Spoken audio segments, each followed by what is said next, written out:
everybody. Back to another episode of Adrenaline and Instinct. We get a repeat guest. The first episode I did with Dirk was actually, I think it was my most watched episode I did, and you guys seem to love the comments, all of the things. So I wanted to bring him back on. I know we talked about some wild hunts he had planned for 2025, and I wanted to get him back on and hear about him because one of the biggest ones was that moose hunt, Dirk.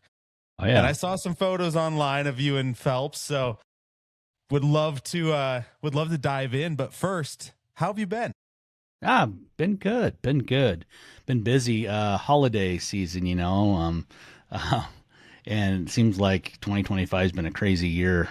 Definitely with lots of downs and ups and more ups. But yeah, busy with holidays. My daughter, she was here for about 3 weeks. They normally live in this area, but her and her husband do the traveling medical field type of work. And so he's been working in Twin Falls full time, and then she picks up these shifts in Boise maybe a couple times a week. So then my wife will watch my grandson call.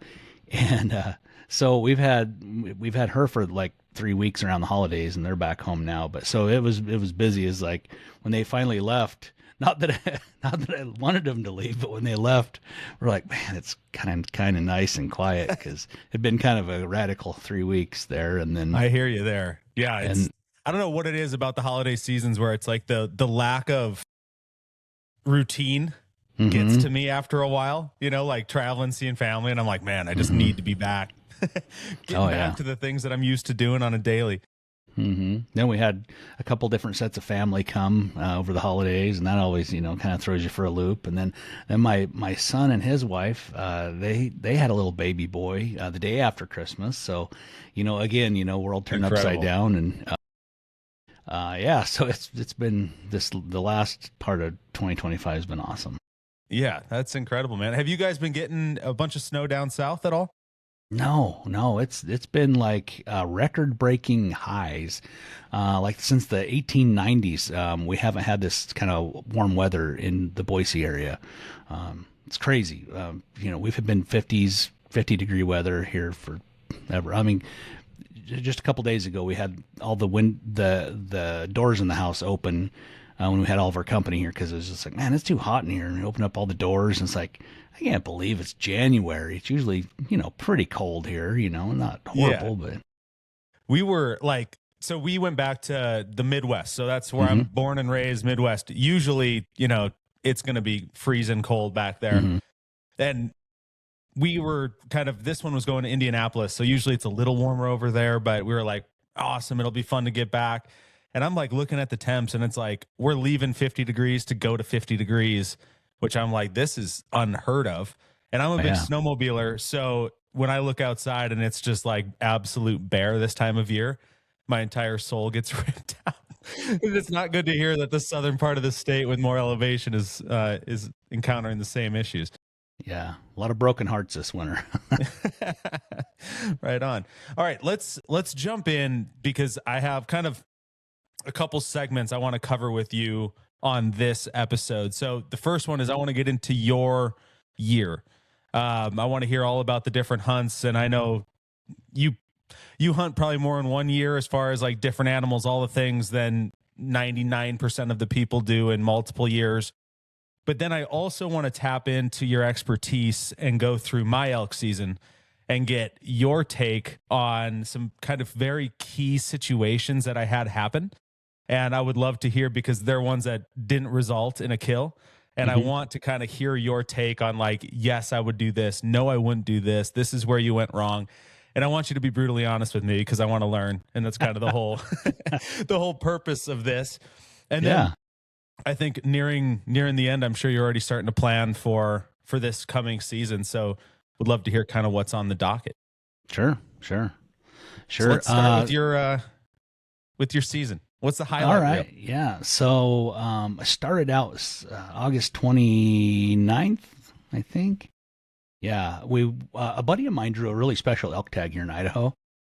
And as soon as I found out he drew, I was on the phone. It's like, hey, can I come? I'll help. I'll come spot or call or whatever you want. I want to be part of it because I got to hunt that unit with another friend in 2022, and it was incredible. Um, the most amazing place I've ever been elk hunting ever. And he's like, well, heck yeah, love it if you'd come. So him and I and another one of our buddies went, and we spent 5 days hunting the opener. It's like August 30th, the opener. And it was a little slow. It seemed like a little slower than the time before I was there. It seemed like, I don't know, it just could be the year, there's a lot of variables, but it seemed a little slower, definitely. We didn't see quite as many monster bulls, but we did see a crap ton of elk and lots of bulls, but not too many of those next level type. Whereas before we'd seen a few, we'd see a 350-inch bull every day in 2022, and this time we didn't see that. I'm assuming this type of draw is like you're holding out for those north of 350 type bulls. Oh yeah. I personally would. Everyone's different, but I would, it's kind of a once in a lifetime type. I know there's people who've drawn this tag more than once, but for someone like me, I'm just not a lucky drawer in that regard, in Idaho especially. So I would definitely hold out for north of 350. But he was just like, well, we'll see. He's like, I want to see a bull that I just like it. I don't care what it scores. If I like that bull, I'm going to shoot it. Perfect. This is going to be fun. So it kind of started out slow, a little bit of bugling. We called in. I kind of stayed back and was watching this opposite side of a drainage. And then my other buddies, they went, and the cameraman Dusty, they went up after some 6 bulls that we seen on this hillside. And there was a couple decent ones in there, but we were looking into the sun. It was kind of hard to see. So they snuck up there, started calling. And my buddy Bradley called in the bull for Tyrell. The bulls called all 6 of them into archery range. And there wasn't a lot of bugling going on, but they come in, they were bachelored up still. They just come in out of curiosity. But Bradley was cow calling, he was bugling a bit, and bam, here they come. And there was anywhere else, any other unit in Idaho that's not a draw unit, you'd have definitely shot any of them. They're all real close to 300-inch type bulls. But he passed. He's like, no, I don't want to shoot one of those quite yet. So anyway, we kept on looking, when we jumped around a lot, changed areas. And, right at the last couple days we were there, we kind of really found a really great spot. It was thick. You had a lot of reprod from an old fire. And so you couldn't really, if the elk weren't out like an opening, like a meadow or a open hillside, you just couldn't really see them. And most of the time they were not real visible until like the last hour of the day or the first hour of the morning. But man, once we saw them, we're like, oh yeah, there's some really nice bulls. There was one, I'm like, I bet he's 350. I always try to be conservative. I'm like, I don't want to be that guy who's like, oh, that's a 380 bull. But he was 350, north of 350. And the more I look at him, I was like, and I seen him up close, within 100 yards the next day. First evening was like about a half a mile away. Next day we were 100 yards from him, and yeah, he was a dandy. He was a giant, but we just could not connect the dots. It was tough. He was cowed up. He was bugling his head off, but he was wise, man. It was only the 4th or 5th day of season. I think he'd already met some other people and kind of smartened him up a little bit, but we tried a lot. And then we had some other hunters come in, and kind of foul it up. They didn't use the wind to their advantage, and the elk smelled them. But anyway, all in all, we had a couple call-ins where he probably should have killed the bulls, but old Murphy's Law, whatever bad can happen will happen. And just right at the last, whenever you should be able to draw your bow and shoot one, the bull has to stop in the right spot or whatever, and it just didn't pan out. But we filmed all that, so we'll make a film out of that and show it to everybody. But that was only the first 5 days of season. He had to go back to work, and then I was going to go hunting with my son Austin for a week. So I went home and jumped in with my boy Austin. Went to a over-the-counter area and immediately got reminded of what over-the-counter type of hunting is all about. It's like lots of people, not very many bugles, not a lot of elk sign. But knowing that, you just have to believe in your craft, or, your way of hunting elk. You just can't give up on it. I'm like, oh, we'll just keep at it. We'll get into them. And we had some, bulls bugle a little bit, and I think it was kind of early. It just seemed like, I think the rut was going to be a little later this year, so they weren't getting wound up quite yet. And as the hunt progressed, on the second to last day, I ended up calling in a really nice 5-point for Austin, and he shot it. I thought he was set up wrong, and I kind of looked up. I was standing right in the open, quite a ways back from Austin, thinking I was pretty good to, I was heading enough from where I thought the bull was. And I look up, and there's the bull like 40 yards from me, rubbing his horns. I'm like, oh gosh, how did he not see me? So I slowly kind of slither and fall down and get on the ground. Here he comes right to me. And I'm like, man, I should have brought my bow. I didn't bring my bow that evening. It's like, I should have brought my bow, but anyway, if I get a shot, it would have been like a 5-yard shot. Here he comes to me. And by where I think Austin's set up, I was like, there's no way he's going to be able to shoot this thing. Dang it. Man, this sucks. And then about that time, you hear Austin go, meh, and then let fly with the arrow. And he whacked him. And the bull, I don't know, he ran 20, 30 yards and piled up.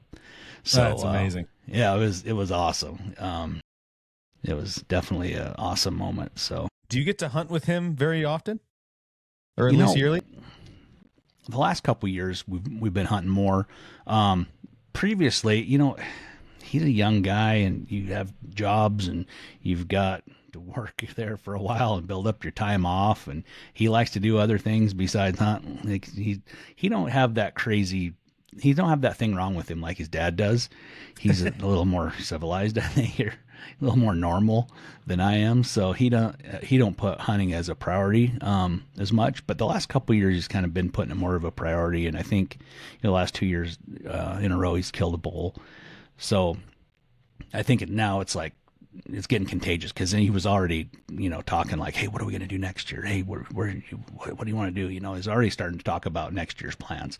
So that's good. And I think that comes with maturity too, like when I feel like sometimes younger guys and gals or whatever, there's just so many other things to chase and have fun with than going to the woods, And I feel like I probably didn't do, when he was younger in school and stuff, any day off he had and I had off together. I mean, we were hunting, and we were hunting hard. I think I burned him out a little bit. It's like, this is, to me, like, this is hard, but worth it. He hadn't found I don't think he'd found enough reward out of it yet to where it made it worth it. So it's just like, man, this kind of sucks. And a lot of hard work, and we don't get anything, and you don't understand. You got to kind of punch that time clock till your paycheck comes in, right? Yeah. So, but I think now he's getting more into it, and his wife, she likes to shoot bows, surprisingly. So she's just a city girl, never been around hunting bows or anything like that. She picked right up to archery. She likes shooting bows, and she's very interested.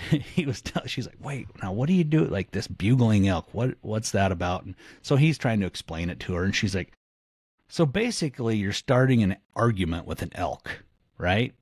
I guess that's what you could call it. Yeah, that's pretty accurate. I'd never heard anybody, really, like say that you're arguing with an animal. Yes, we are. So I thought that was kind of funny, but she's pretty interested in it. I think, once they get these baby things under control, I think she'd like to go. She went out with him last fall in September when she was pregnant, and hiked all around. He went out a couple days without me before I was there when I was on that other hunt, and she really liked it and had fun, even being preggo. So, I think that's a pretty good sign. So I think there could be a lot more hunting for them in the future. That's amazing. I have, so on the kiddo topic, as far as your son, I would love some advice from a dad that brought somebody, like either lessons you learned that didn't yield what you wanted it to, or things you would have done differently, or things you did that you really loved. Because I found out me and my wife both found out that we're expecting our first child, and we are ecstatic about that. We don't know the gender or anything like that yet, but I know for myself, like having all of these hobbies, it's kind of I think as a dad, I'm like, I cannot wait to share the love of all of these things with that child. And one of my biggest fears is that they won't love a lot of the stuff that I love. Mm-hmm. I mean, I have so many dang options for them to like. I'm sure one will land, but I would love to hear your notes on bringing one up. I think number one is they're starting at square one. I think a lot of new parents will be like, oh, we have a baby, we can't go do the things we like to do because we have a baby. I hear that excuse a lot, and I heard that a lot when we were young with babies, and we just never let that stop us from doing stuff. Like, oh, the baby's pretty little, but we're going to go camping. We're going to go camping, and we're going to, not newborn baby, of course, but with a few months in, like, yeah, well, let's go camping. Let's not just stay home and be hermits because we have a baby. Let's take the baby and go everywhere. And we did that. And then once they were old enough to go do the things I love, I took them as much as I could. And I think the mistake I made was the intensity. I'm trying to look for success. I'm trying, as in, like, we're going to go kill something. And that wasn't the success. The success would have been take them and make it fun and to where they enjoyed it and they want to go back again. I think we can get our heads kind of wrapped around, man, we got to really get this animal for this kid, and man, we got to try really hard, and you make them try really hard. Well, that amount of effort for a child is different for you and me, right? Because we've been there, we've done that, we've ground it out, we've seen the work pay off, and man, you can really burn kids out. And I think I did that. And I regrettably, I wish I wouldn't have burned them out. So it takes a lot. I think I'm finally getting that back now to where my son, he's old enough now and maturity level to understand like the hard work equals the payoff. But when they're little, they don't understand that. So take them out and just show them a good time. Like, just because you didn't hear an elk bugle or see one or call one in and kill it doesn't mean you didn't have fun. Yeah, I mean, there's the elk world, or the elk woods, are a beautiful place full of all sorts of neat stuff to show a kid and teach kids about. So I think that should be people's focus. And then shooting something should be secondary. If it happens, awesome, but I wouldn't make that the main focus. I remember talking with my wife's dad, and because he got her into deer hunting. So being from Wisconsin, I mean, that's and to this day, that's like what she loves doing. She hasn't really delved deep into the elk game yet or anything like that, but every year she loves getting in the tree stand, waiting for a buck to come in. And I was talking to him about like how he got her into it. And it was like, brought a big heater into the stand, the full enclosed jobs in Wisconsin. And, we were making hot chocolate, having snacks. And I'm like, and you were still going to like get one? It's like, oh, hell no. Like that was not even that wasn't even the thing, but it was just the learning the process of it and enjoying it, which, I mean, to that point, I'm like, yeah. And she has loved it. Maybe not to the same extreme, I think like to your point you made about, it's like, I think we get hung up on, pushing it to the limit to be successful and be the best we can be at it. When I always have to remind myself that I know there's other people that just enjoy it, just doing it, whether they're successful or not. It's their little time away from work, or they're, and obviously I like to push things a little bit further than that, but it also comes with a mental toll when that happens, I guess as well.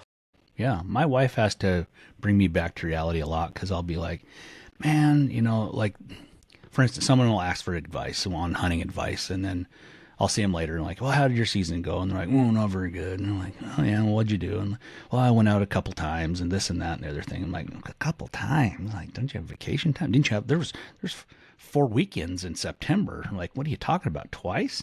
And I get all kind of like, man, what the heck? And my wife's like, I'll be telling her, and she'll be like, you have to understand, people they're not weird or broken like you. You have like this crazy drive to want to do it, and it's like that's what your life is, and you've dedicated your life to that. That's not most people. Most people like the thought of it. They like to go out and enjoy it a bit, but they don't really care if they kill anything.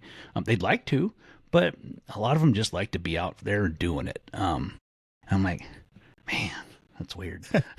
That's weird. It's hard for me to understand that. But then once I kind of try to accept that and try to understand that, and like, okay.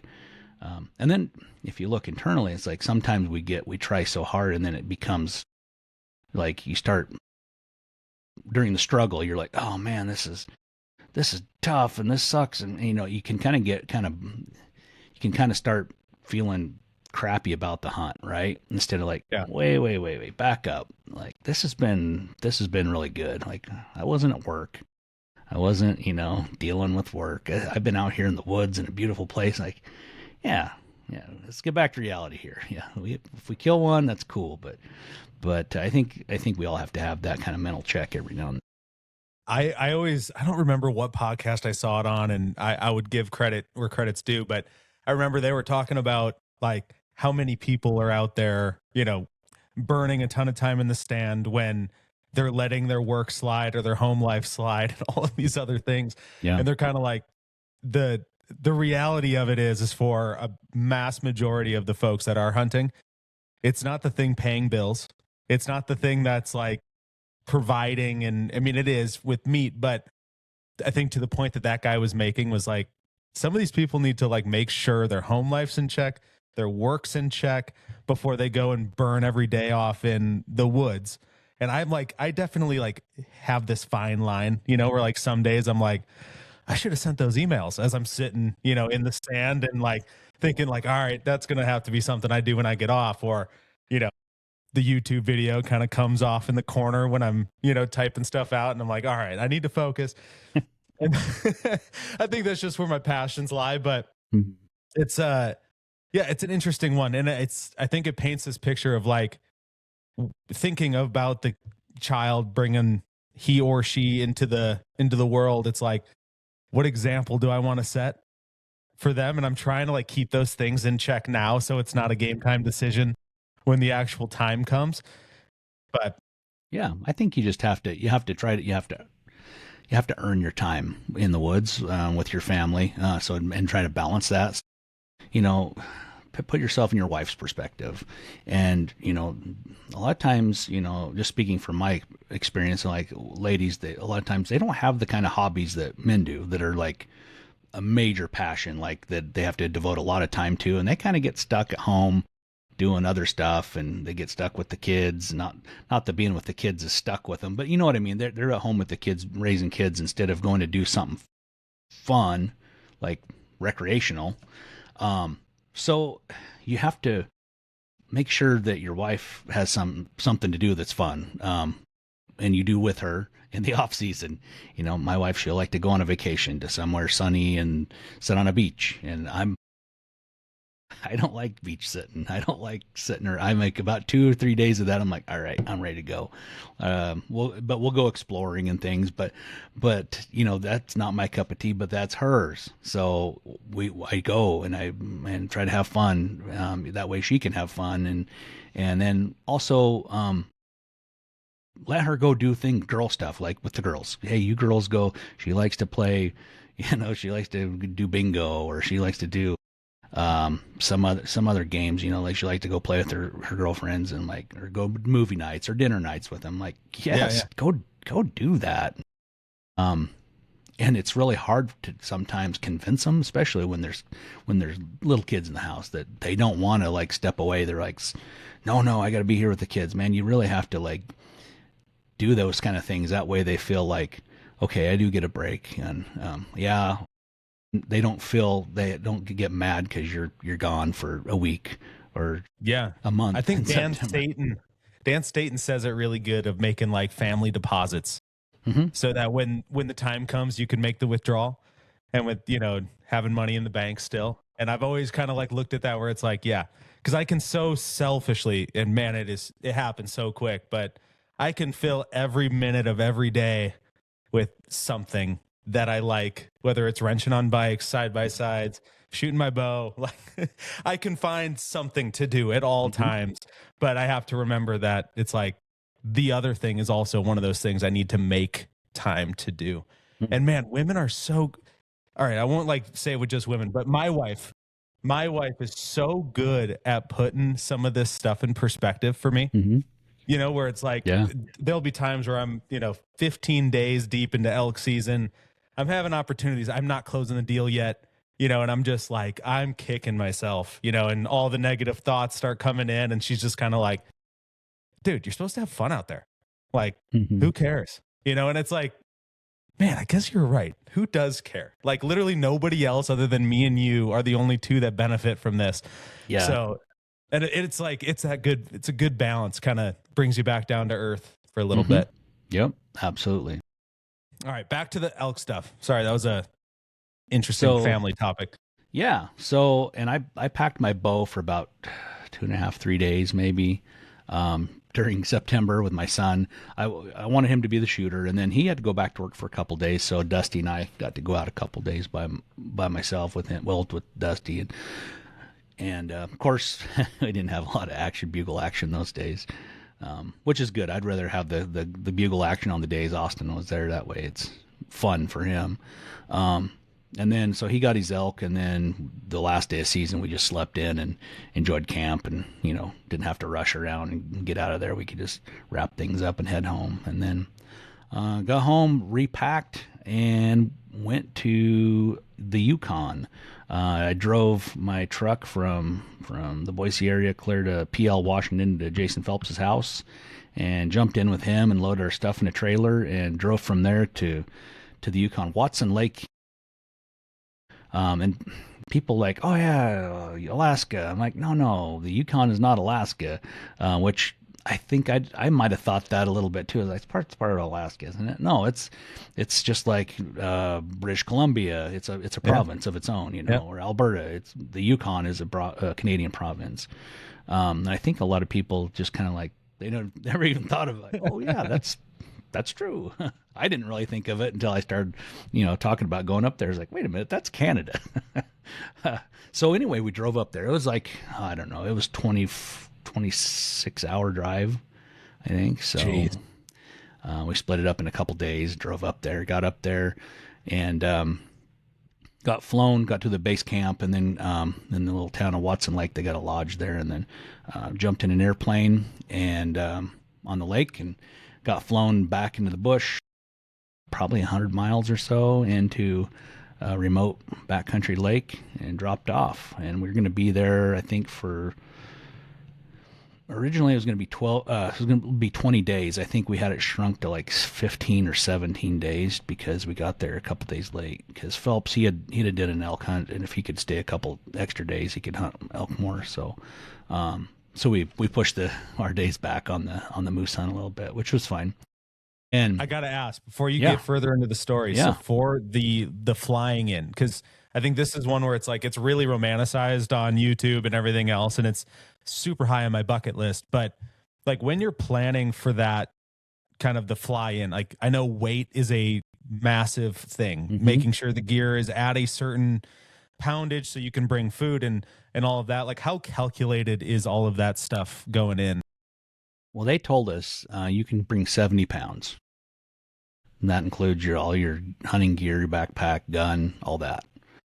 And in the little flyer or brief they gave us, okay, here's your list of stuff, recommended gear, and you can bring 70 pounds. We had our gear pared down really well. Thinking, I guess they probably do that with everybody. They do that with everybody. But the plane we actually flew in on I think it was a Beaver, and that thing was pretty big. It carried a lot of weight. So we could have brought some niceties. Like we could have brought a half a gallon of Pendleton or something. But we we didn't. I think I brought a fifth. But anyway, we could have brought a lot more fun stuff and more comfortable stuff had we known. But it was good that once we got there, the pilot looked at us and he's like, "Oh man, a couple big guys. Geez, I was hoping you guys were little, because they're always mindful of the weight too." So, but we didn't have any issues with having too much weight because it was a big plane. So then, are you mostly just freeze dried meals and all of that while you're in there? Or? No, not this time. No, they had our guy cooked. Our guide, he was the cook too, and he cooked all sorts of stuff. Not ribeyes, if that's what you're thinking. I wish we'd had some of those, but we had some moose steaks, and we had Yeah, we even had some mac and cheese and hot dogs chopped up. Hey, after hiking and yeah. sitting all day, I'm sure those went down just fine. It wasn't bad. You know, I've had worse. I've definitely had worse. So then the food is, or at least some of that food is already in camp. So that's not factored into your 70 pounds flying. No, that he brought that. He brought coolers and boxes of food. So okay. So awesome. So then the 70 is really just you and your whatever you're bringing on your personal. Yeah, your clothes, your pack, your gun, your ammo. Yeah, anything that you didn't wear, basically. Awesome. So, but like I said, it was a big plane, so all that kind of went out the window. They had plenty of weight to play with on there. So we get dropped off, and like, we didn't have a lot of information. One thing you'll find out about outfitters up north, and I don't know, well, this has just been my experience so far. I've only been up there twice. I've been to Alaska once and the Yukon once. But it's like, you ask them direct questions, looking for a direct answer, like, yeah, maybe this, maybe that. And there's a lot of, they kind of hem-haw around. Like, I felt like sometimes they don't like to give a straight answer because you're always playing on the fly. Like, you're like, you never know what it's going to turn into once you get there, right? And they may have to improvise. So we didn't have a super clear idea. We had some basics that we're going to get flown into this lake. We're going to hunt around the lake and try to call moose in. And there'll be a cabin to stay in, but it's not going to be nice. There will be a generator to charge batteries and stuff and whatnot. So, okay. So we get there, and there's I wouldn't call it a cabin. I'd call it more of a kind of a shanty, if you will. It was all metal. It was like fabricated, like, looks like, I think they build them specifically for this. If you picture one of those like she sheds, everybody's got in their backyard these days to put their lawnmower and everything, or maybe the ladies like to put their gardening plants, whatever. It's all metal and modular. So they flew in the parts, and then they just bolted it together, basically, right there on site. So had two windows and double doors on the front, and that thing was crammed completely full of gear. So we had to pack out all the gear.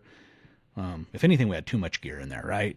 I feel like everything gets flown in, nothing gets flown out. So there was like way too much gear. So we packed everything out, covered up in tarps, and then put our stuff in and got settled, and then just kind of hung around camp. And it was crazy. I was expecting cold, crappy weather. It's going to be cold and dreary, and man, it was beautiful. It was like 60 degrees, and I'm like, this doesn't seem like good moose hunting weather. And the guide's like, this is not the kind of weather we need. We need some moosey days. He's like, I'm like, what do you consider a moosey day? Well, you'll know it when it happens, but it'll be cold and overcast and kind of crappy out.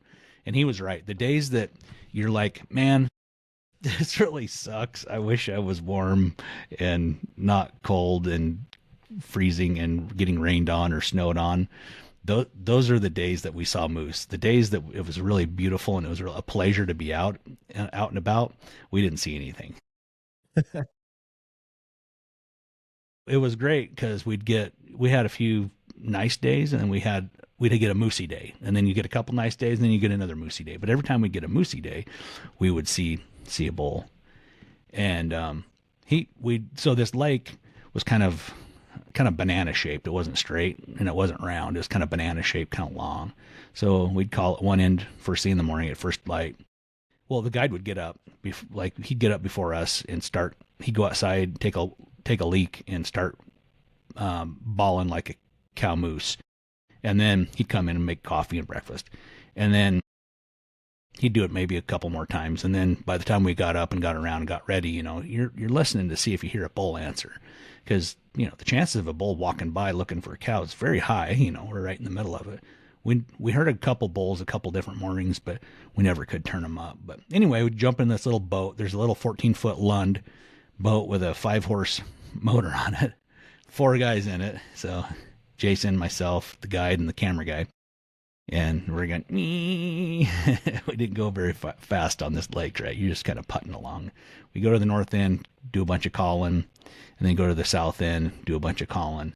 And then there was an outlet that ran into a creek system.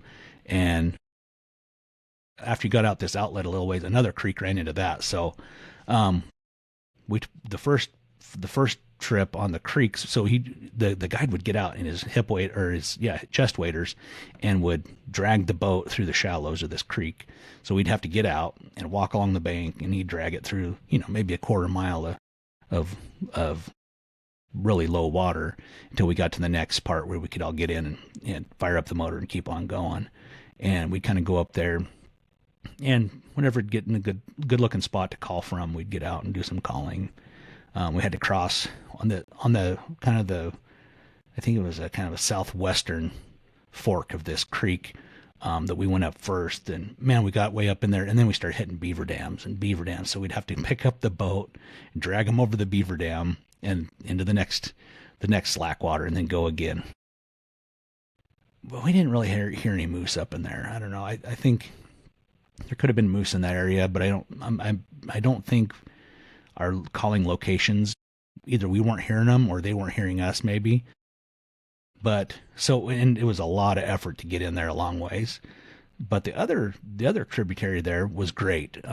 You'd get out, but you wouldn't have to cross any beaver dams. So, and there's a lot of really deep slack water. So we would, and these creeks are, let's say, 30 yards across. They're not very big. So we kept on hitting that south one, and you could go for, I don't know, quite a ways, 10 miles maybe, down, and then turn around and come back. The moose, he says, are not scared by the sound of the motor. He's like, they don't know what that is. In fact, they'll hear it and they'll be like, what the heck is that? They'll come investigate to look and see what that noise is. Is that something I can breed or fight? Moose are funny. He's like, they'll see you, they'll see the boat, they'll hear the boat. They don't care about that. But if you talk, that kind of freaks them out. And if they smell you, they would run away.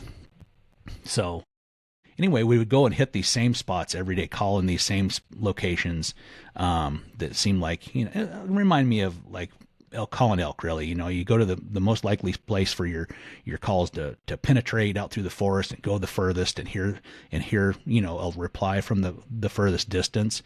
You sit there, and he'd kind of go through a calling sequence for probably an hour, and then we'd sit for 30 minutes to an hour and wait just to hear if we could hear a bull. And a lot of times you'll hear a bull from a mile or so away. It might take them, or they'll hear you and you won't hear them, but it'll take an hour for them to get close enough to where you can hear them. And we'd set up at those places and not hear anything and go to the next spot. So we hit those same spots every day. And he's like, and it's okay if we don't hear one today. He's like, because there's probably moose hearing us, and maybe we can't hear them replying, or they're not replying, and they're super not interested yet. But we keep going back to those spots, and there'll probably be a bull at one of those calling spots. And sure enough, like day 3, I think it was day 3 or 4 maybe, we went to this spot, bam, we hear a bull answer, and pretty soon he's coming. We can hear him just, oh. And then he kind of starts going away. And our guide hadn't even done any bull calls yet. He'd just been making that weird, that weird cow bawling sound. And so then he started doing bull calls, and he had carried a little boat paddler with him, and he just started beating the crap out of a tree with it. And then that turned the bull. You could hear him, and he started coming our direction. So they got all set up, and I could see the bull. I was watching I kind of laid back, 50 yards or something. I'd let them get up and make their moves. I just glass in and let the camera guy. I don't, the least amount of movement and people walking around is better, I thought. So I kind of stayed back. I could see the bull coming. I was like, I could kind of see him through the trees there. I never did get a good look at him, and pretty soon it walked up to, I don't know, is 50 yards, 60 yards maybe. Jason shot him kind of frontal with a 300 PRC, and bull turned around. He kind of like dropped a little bit, and kind of took his knees a little bit, and then didn't fall on the ground, but just kind of stumbled a little bit, and then turned around and ran off. And he shot a couple more times, and we get over there, and bull's dead. So luckily there was kind of a little slough. He ran across a little slough, and we could actually get our boat into that slough. So we only had to pack the meat like 100 yards to the boat, which was awesome. Man. I mean, Yeah. And if we'd have had to pack it to where he shot from, it probably would have been like 300 yards. But man, let me tell you what, moose are big. They're heavy. Those, I don't know if you watch any Stuck in the Rut videos, that Adam Grinda, he horses them moose quarters around pretty good. He's a big dude though, and he's pretty strong. He horses those things around. It's like, I can horse elk quarters, no problem. Like, give me one of them things. And man, that humbled me right away. It's like, wow, these things are freaking heavy. Jason Phelps is strong too, and he was able to horse him around a little bit. But two of us had grabbed the moose quarter and helped him get it up on his shoulder, and then instead of getting our packs covered in blood in grizzly bear country, we just packed the meat over a shoulder or carried it, like a baby, and Phelps packed the hindquarters out to the boat. Cameraman Dave and I packed the other stuff, and but yeah, it was them things are heavy, incredibly heavy. What does a moose quarter, like a hind quarter, weigh? We didn't have a scale, but the guide said, and I believe it, anywhere from 120, 130 pounds, and that's a hip socket. That's at the hip socket, like you would cut a pretty good sized deer a piece. Yeah. Yeah. The good thing is it's got that big old rigid bone. Once you get it to your shoulder and kind of get it on your shoulder, it kind of, you got something rigid to hold on to, whereas a deer's floppy, right? But yeah, I was so happy that Phelps is a strong dude, because that would have sucked packing that thing out. If it was just me or maybe just two people. And the guide's like, man, I can't tell you how thankful I am to have you guys helping. He's like, because it's just usually me. A lot of the clients they can't do it. They're physically unable to pack meat, and not a lot of times guys won't help break down the animal. So, we dove right in, because that's a lot of the fun is, skinning it out and cutting the meat off and breaking down the animal. We love that. So he was super happy to have the help. And we'd have just felt weird not helping anyway. I mean, who does that? Yeah. Do you guys like flip coins on who gets first shot, or how do you guys divvy that up between you and Phelps? Well, we talked about it, and I'm like, why don't you just shoot first? And because he's like, I'm not super picky on what I'm going to shoot. He's like, I want to shoot a nice one, but I'm not going to be super picky. I said, why don't you shoot first then? Because I'm sure we'll probably see a pretty decent bull and you can shoot it. He's like, man, I'm going to feel terrible if a giant walks in and I shoot it and you didn't get to. I'm like, it's fine. I'm like, that's the risk you take. I'm like, I'm good with it. And he's like, all right.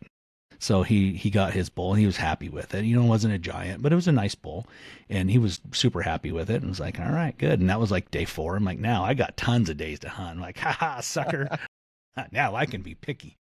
Well, and a decent bull in the Yukon, like for me in Idaho, it's like all I'm used to seeing is like a North Idaho bull, mm-hmm. where maybe 46 inches is like a good one here, mm-hmm. Like people mm-hmm. would be lucky to shoot that. Yeah. Like what were you guys getting up there? That particular area, so it was a lake, but it was surrounded by little tamarack trees, so western larch or whatever.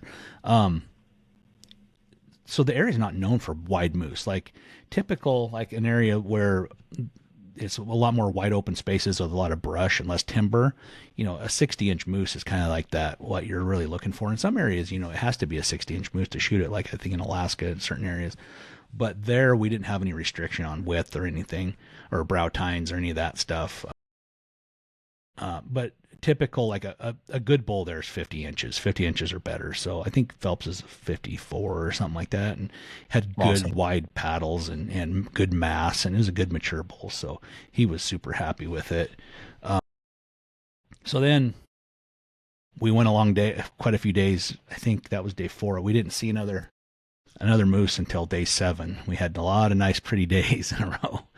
And we just did the same thing every day. It was kind of that same old grind, and you have to just kind of immerse yourself in it for the love. It's like the same little strip of river. There's the same little ducks that fly at the same corner. There's some little ducks that fly off every time.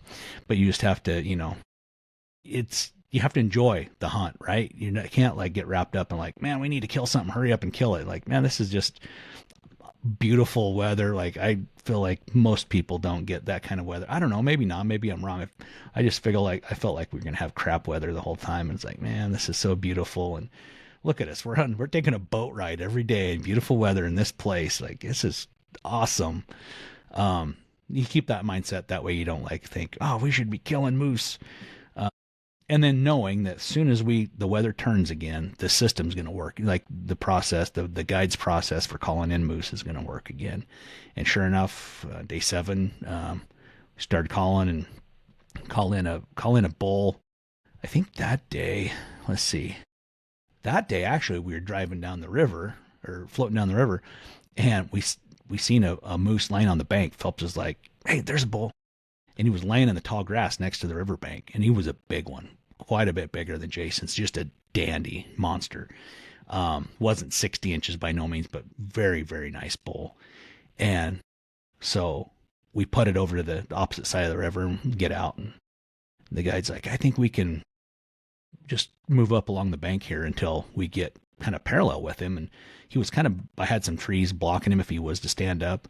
So we get over there and we started getting pretty close.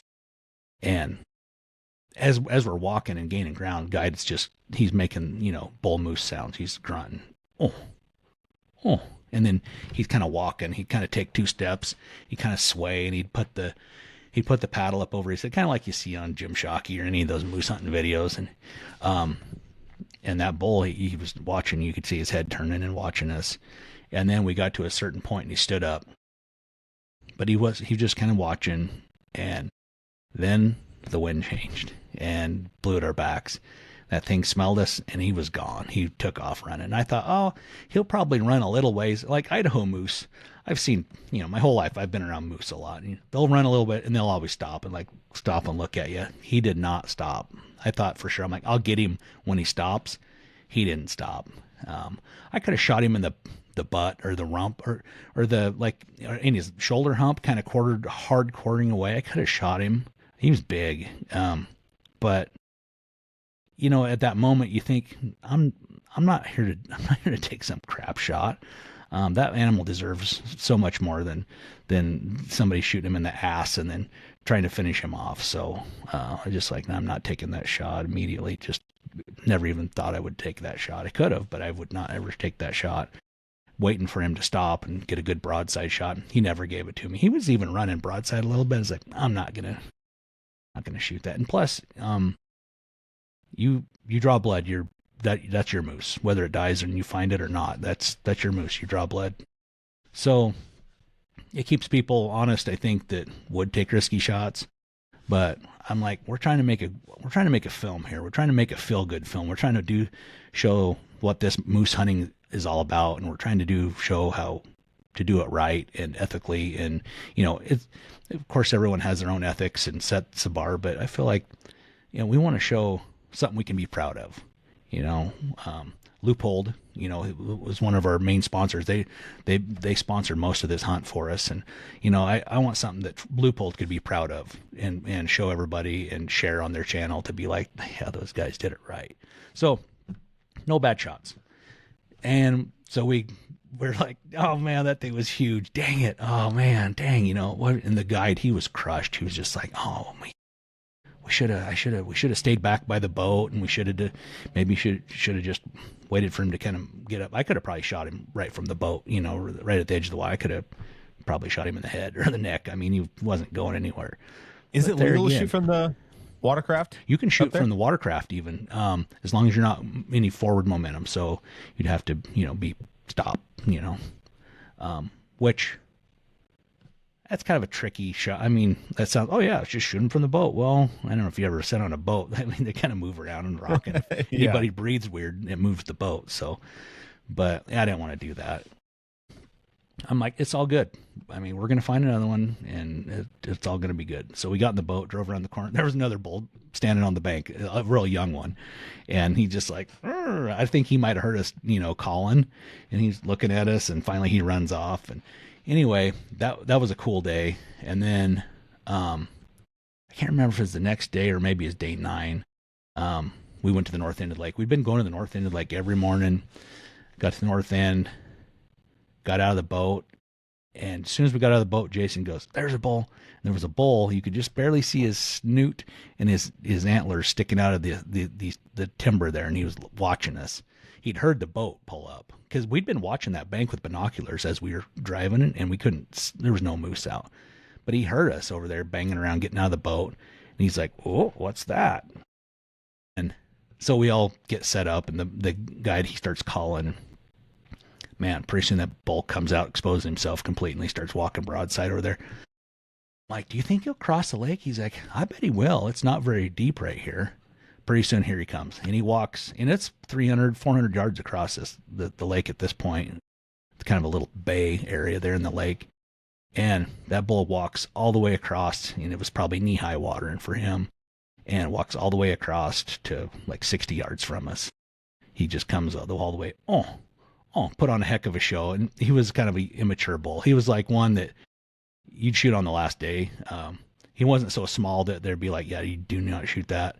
But he was definitely not a mature bull. So he's just like, I don't think you should shoot him. I'm like, yeah, I don't want to shoot that one. I'll risk it. Well, I'd shoot him on the last day to make sure I got something, but I don't want to shoot that one. So we got to play with him, and he's like, he got to about 60 yards. He's like, chamber around. He's like, just in case, you never know because the guide, myself, and the camera guy were over here, and then Phelps, he was back over by the boat, and he kept eyeballing the boat. And Jason, he's like, those things will attack the boat. They will go over and try to fight the boat sometimes. He's like, if that thing tries to get Jason, you may have to shoot it, whether you want to shoot it or not. I'm like, okay. So I chambered around, and luckily he kind of got there close enough. And he's just like, he didn't really like what he was seeing. He turned around, started walking back. So he got back over the other side and fire up the boat and take off. And pretty soon here he comes out again and started running along the edge of the lake again. He heard that boat. He's like, hey, what's that noise again? It's so crazy how curious those bulls are. And then on day 11, and then it got nice again for another day. And then on day 11, we woke up, and it had snowed a little bit in the night. Just not even a real skiff of snow, maybe a half inch, if that, if anything. There were just little patches here and there. And it was cold and wet and nasty. And the old seat on the boat, it was cold, and we'd been sitting on life jackets, and those were wet and cold. Luckily we had rain pants on, but it still makes your butt cold. So, and then it was just miserable. It's just cold everywhere. Your nose running, and the cold air, and the little bit of sleet type rain getting on your face, and it's like, oh yeah, this sucks. Awesome, we're gonna kill him. We're gonna kill a bull today. So, ever since we saw that big one along the bank, we would try to call. We kind of up in the woods where he went to. It looked really good. Especially we'd look on Onyx and be like, oh, that looks really good, a good spot to call. But every time we tried to stop and call there after we saw that bull, the wind was always bad. Well, that morning the wind was just okay. It was okay enough for us. Like, I think we can get up there. The guide's like, I think we can get up there and be safe. So we got up in that spot, hiked up in there, and he started calling. We got up in there and opened up into this kind of a beautiful little meadow, and had some brush and trees surrounding it. It's like, man, this looks like an awesome place to call in a moose. I'm like, oh, this would be really awesome. It just looks like something, a picture you would paint, or a scenario you'd paint in your mind. It's just like, this is perfect. So he started calling, and pretty soon, I didn't hear it, but the guys, well, I think I kind of heard something, but they heard him grunt a couple times. I didn't hear him grunt. I swear I'm half deaf sometimes, but I felt, and I kind of could feel and hear it sounded like horses galloping. And I was like, I just felt like I felt and heard horses galloping. And Jason's like, there's a bull right there. He's a shooter. And I'm like, okay. And I'm looking over kind of where I thought I heard the sound. He's like, no. And I'm like, I don't see it. And he's like, no, over there. I'm like, oh. There he is, and you could see his rack above the brush. You couldn't see the rest of him. The brush was so tall, all you could see was his rack. And the wind was pretty bad. Like if he makes it to the open, he's probably going to smell us, right? But we need to let him get to the open so we could shoot. So the guide, he's like, man, I need to get him to break loose. So he couldn't see us though. He's trying to look up or over the brush, and he just couldn't see us. So the guide doubles his efforts. He really starts grunting and beating the crap out of a tree and bellowing like a cow. And pretty soon he breaks loose and comes out, and he stops, and he got clear of the brush and shoot him, the guide says. And I was like, man, I'd like him to kind of get out and put on him a little bit of, I really wish he'd put on a show. I had him dead to rights. I'm just like, oh, maybe I should let him put on a show a little bit. And I'm like, no, I don't want him to spook off. I don't want him to smell us. So I shoot him, and he kind of spun around a couple times, and I shoot him again, and then he goes down. And man, talk about like the guy just falls on his knees. He's just like, oh my, he was so into it. I'm like, it was awesome for me too. But the guy, you feel like he has so much pressure on his weight on his shoulders. He's got to make sure that we get a moose, and he was just like so relieved and so happy. We all big group hug and got over there. And we thought at first they're like, it's the one we saw in the river.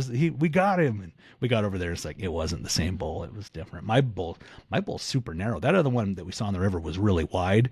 The one I shot is pretty narrow. It's only like 46 inches wide, but it's so tall. It's got these gigantic shovels, almost like a caribou shovel on the front for his brow tines. These huge, big scoops. So everything he's not for width is everything he's got on height. He's just super tall and massive, and he was a mature bull. And I went over there and I give the moose a big hug and buried my nose in his hair. I just wanted to enjoy every moment, and took a big whiff. I'm like, I gotta really smell this moose. I'm like, what do moose smell like? Because I tried to do that to Phelps, and I put my nose and like smell, and I'm like, moose. These moose didn't smell a lot. I thought they might be more beastly, smelling. Like a bull elk, he's got a pretty good smell to him. But the best thing I can say to describe the scent is like an IPA beer. It has kind of a piney, kind of a hoppy type smell, but it's not real pungent. It's not like, oh my God, this thing's ripe. You have to really smell hard to smell it. But once you smell it, then you're smelling moose for a while. After that, you're like, I smell moose. And I like the smell of moose.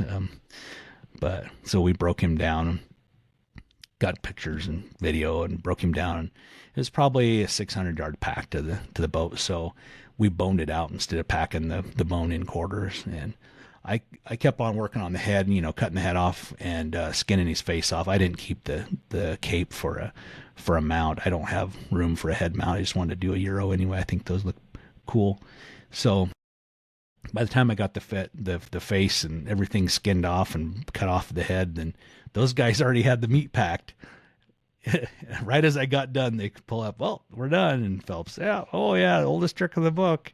Yeah, I'm busy doing this while everybody packs meat. I'm like, yeah, I timed it. So, man, I was super thankful. I didn't have to pack a lick of my own elk meat. Can't even believe that. VIP right there. Yeah, like, how do I ever repay that? But do you think the guides, like when they have you and Phelps, in their corner for that hunt, it's like that pressure has to kind of almost like be tenfold than just your average customer? I think so, not because that we're a big deal or anything. But he's watched our stuff and knew who we were and was excited just to get to know us. And once he got to know us and how, we were fun, normal guys, just like him. I feel like he just really put a lot of pressure on himself. These guys are good guys. I really want him to get a moose. And I think he put a lot of pressure in that regard on himself. And he's like, man, you guys are like literally the best clients I've ever had. Like for like, not only, chipping in and helping out and like getting these moose broke down and moved out and all that, but also just fun.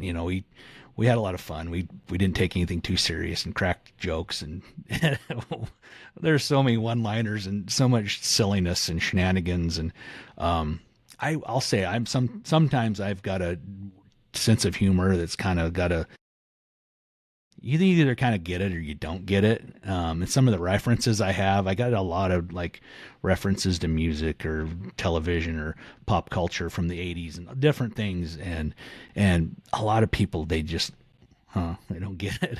But he got it. Like, and it was surprising to me. I'm like, man, you're Canadian. How do you know so much about American, United States pop culture? He's like, yeah, because Canada's so boring. He's like, they follow everything the United States does, And like, it was kind of crazy to me. Like all the music, and like we'd get out our phones and play a little bit of music, and he knew all the same music we did, of course, which I always thought, oh yeah, these Canadians probably got their own cool music. Nah, they got some, but a lot of it they like the music from the USA.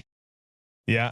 I did a lot of work in Canada in a previous life, and you learn that really quick, that it's like America's very like America centric, as much as like a lot of people don't claim we are, but we are. A lot of what we consume is all American. And yeah, as soon as you branch out into other countries, they all just consume our stuff also. Yeah. Which is kind of the cool thing when you realize like, oh, these guys actually know a heck of a lot more than I would ever think they would. Yeah. Movies, TV, music, just pop culture in general. He knew all about it, which was funny. Like, and then one day we're twiddling along in the boat, and he busts into this song that I haven't heard, and I learned in elementary school, and the song is Frere Jacques. I don't know if you know that song, but I hadn't heard anybody sing that song since I was in elementary school. And he starts Frere Jacques. He starts singing it. I'm like, what? This guy knows Frere Jacques? Well, he's half French, so his folks was French Canadian, so he's half French, and so he's fluent, spoke fluent French. And I was like, oh, that should, go to figure. He should be able to know that song. But anyway, there was a lot of fun times and good moments. Yeah, it was just a really fun trip. I think for any people that haven't spent that duration of time with a group of guys deep in the woods, like, I don't know if this is your experience, Dirk, but definitely is mine. It's like day 2 or 3. It's like, kind of just like everyone is just like gets to be their weird selves. And there's almost no, like, you're not trying to be cool. You're not trying to do these things. It's just like, you kind of get to go to this like default land where you no longer give a shit what the other people think, and they don't give a shit what you think. And it's just like, it just turns into this relaxing, mostly funny, probably a little vulgar time with the boys. Yep. Yeah, absolutely. And I've always said this, that if you can spend at least 10 days in the backcountry with somebody and come out being friends still, those are special people. Because a lot of times you have people who are your friends and you think they're your friends, but you go spend a week with them in the backcountry, and that will bring out, like you said, it'll also bring out people's flaws and their inability to get along and stuff, and pretty soon people are grumpy and fighting, and sometimes it'll ruin a friendship by spending that time in the woods. But so I do think it's special people that can spend that time and then still walk away afterwards being good friends, probably even better friends.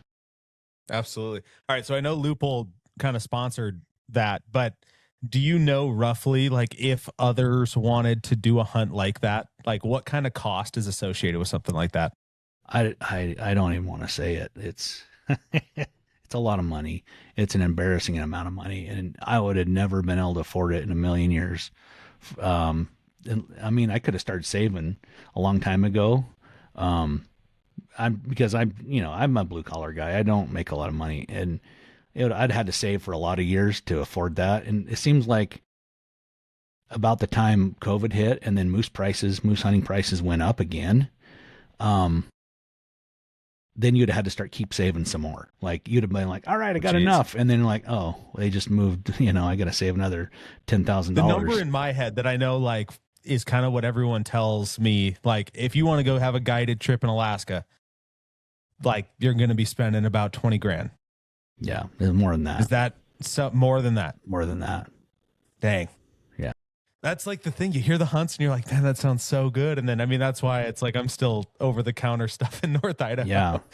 I mean, I feel so grateful and fortunate to be able to go on that hunt, and also kind of embarrassed because I'm like, man, that is a lot of money for anybody to spend on any kind of, and that's one of the cheaper hunts. You know, you want to go hunt sheep, and the type of sheep, I mean, it's 40, 50, 70, $100,000. You know, it's crazy money. But there's people lined there, right when you think, oh, that, you know, there's not a lot of people with money, and then you find out about how many people there's years of waiting lists to go sheep hunting. It's like, holy cow, wow, that's amazing. I really Yeah, feel poor now. I don't know if it's like if it's because I can't afford it, and therefore I don't try, but I start to like discredit some of those, like, yeah, you just spent 60 grand on a sheep hunt, you know, and I'm kind of like, well, if I had 60 grand, but at the same time, like, if I had the 60 grand, I'd probably go do it. Like, it's like the envious side of me where I'm like, oh, it's right there. I would love to go do it, but not in the cards yet. Yeah. Phelps, he went, you know, Doll sheep hunting here a few years ago, 2023, I think. And he, I think he started talking to the guy, like put a deposit down in 2020 and then made payments over the next few years. And he'd saved up a bunch of money to put down as deposit. And, you know, it took him 3 years to pay for it. But, he's like, now that same hunt, it's jumped at another $10,000 on top of what he paid for it. It's just like, Jeez. it's crazy. Like the price of like, and I understand, like you start looking at like the logistics, like flights are expensive. You know, the outfitter didn't own the flight business. He had to, you know, charter those flights from a flight company. And then, so you have that cost, you have the guide, you have to pay the guide, you have to have your lease or your, you know, your hunting area. Those are very expensive. You know, you have to buy out another outfitter typically and buy their business and then pay for the leases. It's a bunch of money to get into it. So I understand it costs a lot, but man, I don't know if it costs that much to get people to hunt moose, but I understand too. They're not doing charity work. They're not going to just break even. They have to make a profit, just like everybody. You got to make a profit and get by. So you can't hold that against them. But man, it's expensive, and I wish it was more affordable so more people could go do it, and so I could go do it again. I don't know if I'll ever have a chance to go do such a thing. We had an opportunity to shoot a grizzly bear if we saw one, if we wanted to shoot one, but and he wasn't going to charge us for the hunt, but he would have charged us for a trophy fee, and Okay. which was a lot of money. And I'm like, well, like, how do you have that much money saved? And I'm like, no, there's no way I'm going to shoot a grizzly. But then I'm like, you know what? I may never get a chance to shoot a grizzly bear again. So I'm like, if we see a nice one, I'm shooting that thing. And lucky for me in my marriage, I didn't see one because on the way home, I was like, yeah, I was going to get a grizzly bear. You were what? How much? How much? How are you going to pay for that? Well, we got that saved. She's like, yeah, well, you're not. No, good thing you didn't. Like, she'd have been mad. I believe it. How do you get meat back? Like, especially crossing the country like that. Are you flying with it? Are you shipping it? So they flew the meat out, and we drove it. We took our coolers, and that was the one reason we booked the hunt that we did with this outfitter, because there was another hunt we were looking at further north, way north in Northwest Territories, but again, it was way more expensive, like logistically, like even the flights, getting like everything. It was going to cost us another $17,000 a piece to go that next route, and we'd only be able to bring back a backstrap or two, maybe, you know, and you donate the rest to the locals, you know, like the local Native the Inuit tribes up there. They call them First Nations. I want to call them Native Americans. They're not Native Americans. They're First Nations. They donate the meat to the First Nations, and probably the guides and outfitters to use the meat. But I'm like, I just don't feel right about spending that kind of money and then only bringing home a backstrap. I'm in it for more than that. I'm just like, and the moose were, you know, in that area were definitely going to be bigger opportunities for bigger moose, but I just felt weird about going up there and just bringing home a backstrap. I'm like, I'm not about that. And, I got nothing against people that do that. I mean, I think that's very, very common, but that's not really the experience I was looking for. I was like, I want to bring in all the moose meat. I want to be eating moose meat for a couple years. And, and we got all that meat back here, and we cut meat for a week. It's just my wife and I, and my son, his wife helped a little bit. But man, it took a lot of work cutting up that moose. But did you get any hassle from the border? No, they were pretty easy. They didn't even want to look at the meat. The outfitter sends you with a little folder full of all the documents that you need to bring the meat and horns and everything else across the board. They didn't even look at the horns or nothing, antlers as some people call them. But I don't even think they even looked at my gun on the way up. They were definitely, the Canadians were definitely interested in the gun and wanted to see it. And they check before you go, you fill out paperwork that says, this is the gun, this is the serial number, this is blah, blah, blah. And you sign it. Now you have it all prepared. That way it saves time. I mean, you can do it there, but it just saves time. So you hand them that, and then they check your vehicle and your trailer out, and they find the gun and verify and write everything down. And I think I had to pay like $25 or something like that to get across with the gun. And then we did get pulled over by a Mountie there. We were in this little town, like looking for somewhere to eat, and we kind of pulled around in this parking lot, and we're like looking around. I was like, oh yeah, there's one in there. And this is like, a wide spot there, just a population probably of 35 people, a very small place. We had a little roadside place to eat, and Jason's like, oh yeah, there it is. And he didn't really stop coming out of the parking lot. He just kind of pulled out, and then he looks up, and he pulled out right in front of a cop, kind of cut off this police that was coming down that road there at the same time. And he's like, oh no. So we pull in there, and here comes the cop, and he wants to see all of our stuff, and opens up the trailer, and he's like, well, I could probably write you a citation for not having your gun in a locked case, because you have to have it in a locked case or have a triggered lock or something on it. Like, what? Like, we never see anything about that. And like at the border, they didn't say anything about it. He's like, well, I think because you have a locked trailer, that counts as a lock, as something to lock it into. At that point, he's like, so I'm not gonna write you up. So it's like, oh, thank goodness. But man, they grilled us pretty good, and they're probably like, yeah, we're gonna show these stupid Americans. Pay attention when you're driving around. I had these are not hunting ones, but getting over that border when I was doing a lot of that work up in the snowmobile world, going up to Canada. And one of them I was coming across, and what I didn't have usually I'll have like a pistol on me. Mm-hmm. I'm going to Canada. I know I didn't have one, put it away. What I forgot was I had like 3 9mm rounds in my little change container. Oh, yeah. Which I had no, that doesn't even register like where we live and all of that. But from his window, he could see down into that center console and just see the gold rounds or the whatever rounds, their brass rounds. And yeah, pull around back, and I'm like, oh shit. All right. So pull around. This guy makes me unload my snowmobile, take all of the side panels, hood off to check if there was a weapon in the snowmobile. And then he made me unpack every single thing I had in that vehicle, lay it all out on a table for them to inspect. It took, I want to say, close to 3.5 hours of like the unpack job, just the total runaround, enough for them to just be like, oh, okay, looks good. And like, then another 20-30 minutes of me like packing everything back up, assembling my snowmobile again. And it was just an absolute nightmare. And then the other one was going up.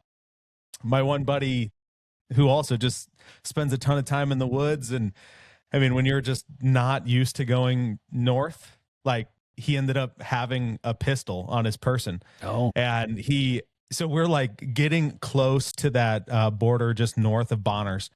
And we're like, dude, what are we going to do? Like, do you know anyone in Bonners that you could leave this with? Us at the time being young and dumb, we're like, dude, let's go bury it. Like we'll mark it on Onyx where, you put it in a Walmart bag and then went in, buried this sucker a few feet deep, ended up coming back in the dark, found where we buried it. He uncovered it.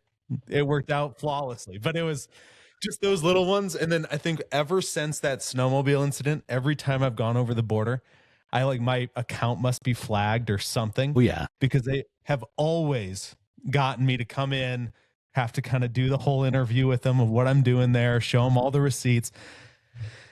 It's just perks of that crossing up there. Body cavity searches. I mean, everything. Yeah, man. Buy me dinner first, at least. My wife and I went up there last summer.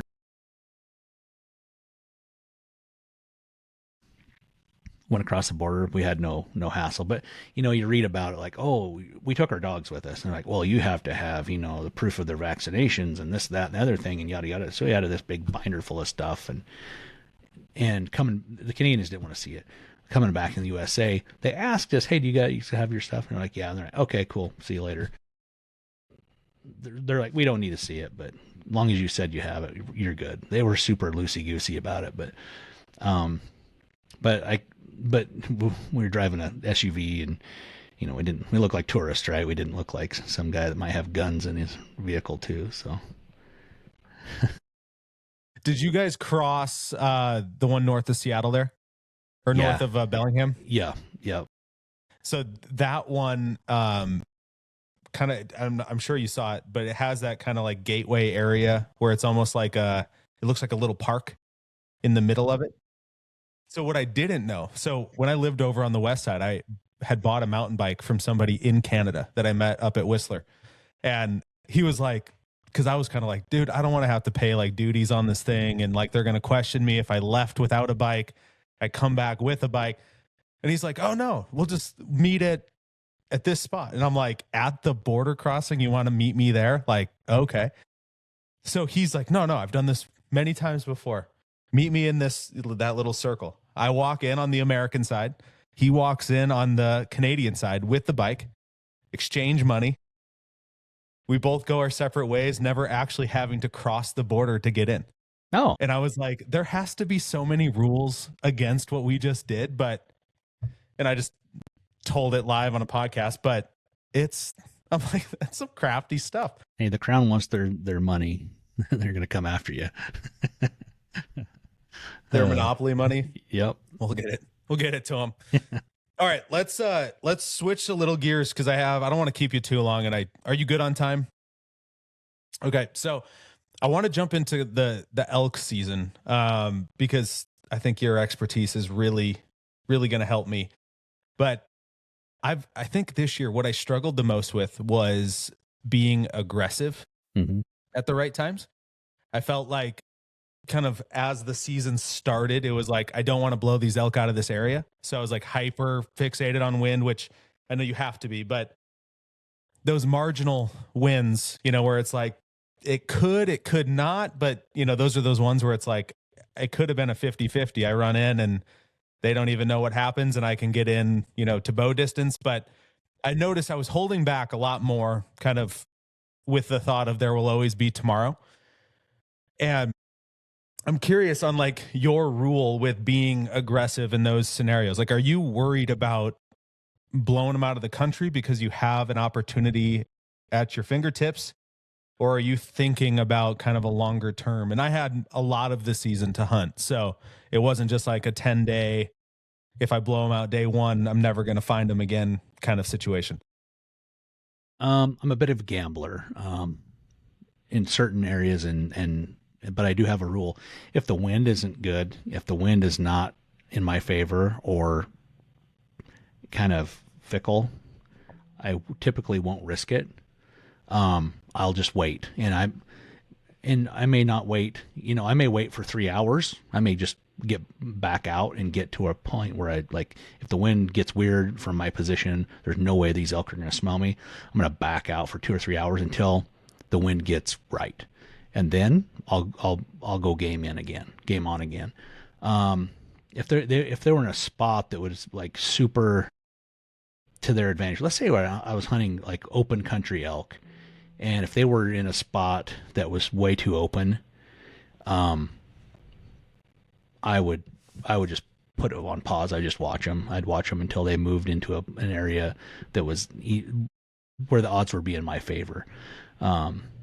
So I'm super patient in that regard. Like I won't break those rules, but if the wind's good and I have cover, I will push super hard on elk as long as they're bugling. If they're actively bugling, and calling to me well, I will push on them pretty hard. But I won't just like, it's also, I won't kind of rush it too. I want to build that tension and build it at the right, take enough time to build it right. So if you kind of like overdo it, let's say you're calling to a bull and he's answering, but he hasn't got hot yet, and he's not like, if he hasn't like cut me off yet, I don't cut him off, because I've done that in the past where it's like, all right, he's starting to sound a little bit more aggressive, so next time he bugles, I'm gonna cut him off, and I cut him off, and it's almost like I rushed it. Like he wasn't ready, he wasn't mad enough yet for that to work. He's just like, whoa, hey. And a lot of times you can, like, the next time he calls, it'll be very kind of sheepish, or not sheep like a sheep, but more timid. He'll be like, he'll lower his intensity and maybe move off. So okay. I don't want to do that. I want to let it build, and then once he gets, you can hear the tone. Once his tone changes to where it's a very aggressive, like he has escalated his temperature, he's like sounds mad and like cuts you off or almost cuts you off, then I'll start being more aggressive on my calls.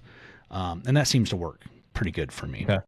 So in this particular situation, so I mean, I'm not going to give like the exacts, but North Idaho, we don't have the ability to see much right in the woods here. So like in this particular situation, it's like this big kind of knoll around, or kind of a finger ridge that was coming down, totally wooded. So you can't see on the other side, but it's herd bull with, by the sounds of it, a lot of cows. And just by the amount of activity in that area, you knew there was a lot. And I had not actually made a call yet into this entire area. He's just popping off almost every 30 seconds to his cows. And I'm sure there was a couple satellites in there, because you could kind of hear them echoing all over the place. But in that scenario where it's like, I know where he is, I don't necessarily want to make myself known and like add another piece to this puzzle if he's frustrated with everyone else. And I also can't, in my head, I'm like, I can't imagine he's going to leave his cows when they're already moving down mountain. I'm catching them kind of halfway. I was hoping to be a little earlier that day, but we kind of meet right in the middle of the mountain. And like, to me, it was like, I could go straight around this knoll. I don't know exactly what the wind's doing on the other side. Where I was, it was kind of blowing downhill. So unless I'm really meeting him kind of head on, there's a potential he catches it or cows catch it, which honestly is probably worse in that situation. But in that, like, would you have just held back and kind of waited to see what they did and settled down? Or would you have counted that as an option of like, all right, this is a good gamble to go for it? What time of day was it? I would say mid-morning. So I would say maybe around 7:30. Okay. 8 o'clock. Yeah. So I would just let them get where they're going, because they've already decided where they're going to go for the day. And you can go run right up there and start calling. But the chances are that bull turning, especially if he's bugling a lot on his own, he's probably got a hot cow. The chances of him turning and coming to fight you are not in your favor. But what I like to do is I let them get where they're going. I want them to let them go get bedded down. So they're going to go bed down and then wait till the middle of the day. I let them get there. And by 11, 12 o'clock, they've been in that bed for a long time. That bull will get, he's been there for a while, and he's got one thing on his mind: cows. He wants to breed. And he'll get up, he'll get restless in the middle of the day, especially if they go to bed early. Sometimes elk go bed at like 7:30, 8 o'clock. Sometimes they don't bed till 10:30 or 11, just depending on moon phase, weather, location, etc. But I let them get bedded down, and right there at 12 to 1 o'clock in the middle of the day, and I sit there and I wait till the winds get good in my favor to wherever their location is. So basically, I'm going to shadow them until they get, and I'll stay far enough away or plenty in the right good spot where they're not going to smell me. But I can track them, still hear where they're at. And I might even bugle a little bit just to keep them talking, just to hear where they're going.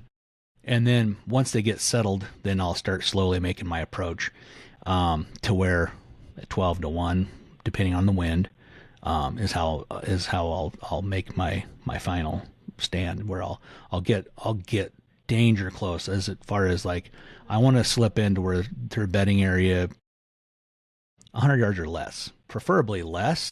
North Idaho, you can definitely do less, especially if it's not so it's brushy, but not so brushy you can't be approached quietly. I want to get super close before I ever make another sound as far as calling goes. And then once I do get close like that, then I'll start making a few little cow calls. And just kind of wait and see if he replies to that. I really want him to reply to a cow call, but if he doesn't, then I might pick up a branch and start beating a tree, start raking a tree with it, and have him. I want this illusion in his brain. One of my cows are over there, and now there's a bull standing next to a rubbin. Sometimes he'll bugle to that. And if he don't bugle to that, you just never know. Like sometimes it takes a lot to get him to bugle. And then if he don't want to bugle to that, then I will rip a big bugle. And it's not like a big lip ball, but it's and it's not a timid bugle. It's a pretty kind of a big commanding type bugle. I wish I had my tube here right now. I'd make one for you. But it's kind of just kind of a full bugle, but with quite a bit of intensity, a little bit more growl on the end of it, to where and I don't know if I don't know what the elk think I'm saying, but I think I know what I'm saying. I think I'm saying, hey, I'm here, and I'm here to take your ladies. Yeah. Get ready. And when I'll bugle at that point, a lot of times that's when the herd bull will bugle, if he hasn't already. And then a lot of times he will get up out of his bed and come halfway. So if I'm 100 yards away, he's going to come to 50 yards. And then he's going to stop, and then he's going to start raking his horns. And he'll rake for a while, and then he'll bugle. And every time he opens his mouth to bugle, I cut him off, and then I keep raking. And we do this back and forth. And sometimes you just do it once, and he can't stand. He's mad. He's like out of his mind mad, and just comes. Other times you may have to do this 5 or 6 times of that. Rake, bugle, rake, bugle, cut him off till he comes in. Now, if this is a big mature bull, a lot of times they'll stand their ground, or they'll come fight. They don't run off, especially if they haven't been pressured a lot. But if this is a 5-point or something, sometimes those 5 points are all big talk until you get in a situation like that. And sometimes they're just like, yeah, I'm out of here. Like, come on. And they'll try to get their cows up and leave. But that's how I play that. I let them get where they're going, because a lot of guys will have that same kind of story. They'll say, man, I don't know what I'm doing. Every time I bugle, the elk just move away. They just bugle and move away. What time of day is it? Well, it's in the morning, in mid-morning or whatever. It's like, well, they're on their way to their bedding area. They already know where they're going. They're going to feed and make their way over to their bedding area. Aside from spooking them, there's not a lot you can do to like get them off that track, right? I have called bulls in the morning. But especially if you're in real mountainous terrain, to where you can't just like get right on them and get like challenge them like super close, I don't have much luck getting them to turn on when they're on their way to their bedding area. Yeah. So on this one, where they were working to, that I at this point I still hadn't made a sound, but kind of tracking them almost on the opposite side of the ridge, dropping down. Eventually they dropped into like just a North Idaho hellhole of a place, the normal ones. It's hot too, and they're deep, dark, cold area. Mm-hmm. So I'm about 300 yards just uphill from them. Steep, I dropped down about halfway at one point in time and bugled a little bit. This is kind of where like my aggressiveness, like where I pulled back, and I ended up coming back up kind of to the top of the ridge, back to that like 300 yardish area, bugled a couple times, but at that point, like everything was silent. And I ran out of time that day. I wasn't able to hunt the evening, which I really wanted to, because I think they would have eventually worked their way back up, and I would have been in a really good position. But in that situation where it's like, I know they didn't keep moving down. Like they're in that spot. They're just not making sounds because it's midday and all of that. And it's like, would a better hunter than I work their way down quietly and kind of do that exact play that you're talking about? I think the limiting factor on my end was I'm by myself and I'm 5 miles away, and this is a steep, nasty, kind of deal where it's like, if I get a bull down, it's hot. I don't know that I can recover all of the meat. So I was kind of, I think, tricking myself a little bit. Like, I think it still would have worked. But given that like context, are you pulling back, waiting for evening if you have the time in that scenario, or are you making a midday play? I would start considering, like, now that you've explained that as well, I would start taking those factors into place. Like, okay, so let's say I do kill this bull. Is he going to die on a hot hillside where there's not a lot of shade, or it's not a lot of places to, hang the meat to where it's like can cool? It's just going to be a hot hillside, pretty exposed. Or is he going to die? Let's say they're down towards the bottom and there's a creek in the bottom. Let's say he's probably going to die in the bottom. Okay, well, if I kill him down in the bottom, I can hang his meat next to the creek. I can put his meat in the creek, whatever, to cool it. Then I'm not too worried then at that point of like losing meat.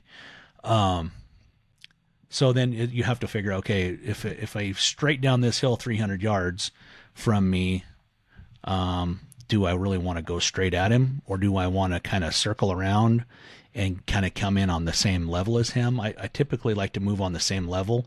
That way, because if you're moving straight down on them, and I have done this and I've had it work where call an elk straight up to me. Sometimes though, you'll get a fickle wind a big cloud will go over. Let's say it's a nice clear day, but then a big cloud will come over and cast shade on the hillside you're on, and that'll immediately make the thermal switch and blow straight downhill.